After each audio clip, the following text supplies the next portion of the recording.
السلام علیکم میری یوٹیوب فیملی، آپ سب کیسے ہیں؟ آج کی کہانی مسکان کی ہے۔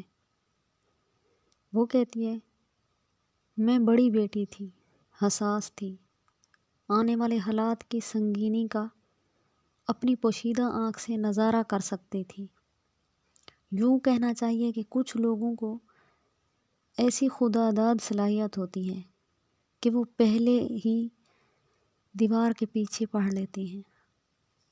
ابو بیمار رہنے لگے تھے اور میں جلدی تعلیم حاصل کر کے ان کا سہارا بننا چاہتی تھی تاکہ برا وقت آنے سے پہلے گھر کے حالات سنبھل جائیں۔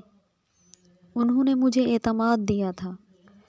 انہی کے کہنے پر میں نے یونیورسٹی میں داخلہ لے لیا، ورنہ ہمارے مالی حالات ایسے نہ تھے کہ میں یونیورسٹی میں داخلہ لیتی۔ یونیورسٹی ہمارے گھر سے کافی دور تھی۔ میری زندگی کے یہ سال بہت قیمتی تھے۔ ہر حال میں تعلیم حاصل کر کے اور تعلیم مکمل کرنا چاہتی تھی۔ 15 دن کی چھٹیاں ہو گئیں تو میں نے سوچا لائبریری سے کوئی کتاب ایشو کروا لوں تاکہ چھٹیوں میں پڑھ لوں۔ لائبریری سے لوٹی تو اکثر بسیں جا چکی تھی۔ بادل بنے ہوئے تھے۔ تھوڑی دیر میں برسات ہونے لگی۔ میں کافی دیر سے بس سٹاپ پر کھڑی تھی۔ بارش تیز ہوتی جا رہی تھی۔ میرا گاؤن بھیگ گیا تھا۔ کافی دیر تک جب کوئی بس نہ آئی تو میں ادھر ادھر دیکھنے لگی، جیسے کوئی مصیبت زدہ مدد کے لیے پکارتا ہے۔ اچانک ایک نوجوان کی نظر مجھ پر پڑی، بھیگتی ہوئی بے بس لڑکی پر جو اپنی گاڑی میں بیٹھ رہا تھا۔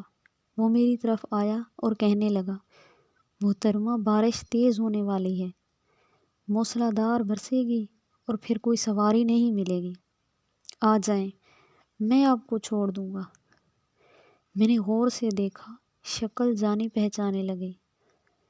یونیورسٹی کا طالب علم تھا مگر کسی دوسرے ڈپارٹمنٹ کا تھا۔ مجھے سوچتے دیکھ کر بولا، رزاق میرا نام ہے، آپ کے ساتھ والے ڈپارٹمنٹ میں ہوں، ڈریے مت، آ جائیں۔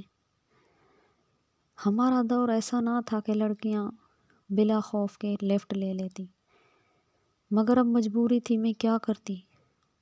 اس نے گاڑی کا دروازہ کھولا اور میں اس کے برابر میں بیٹھ گئی۔ اپنے چلنے پر اپنے حلیے پر نظر ڈالی۔ بال بھیگے ہوئے اور گاؤن سے پانی بہہ رہا تھا۔ آگے کی کہانی کل پیش کریں گے انشاءاللہ۔ خدا حافظ۔ پاکستان زندہ باد۔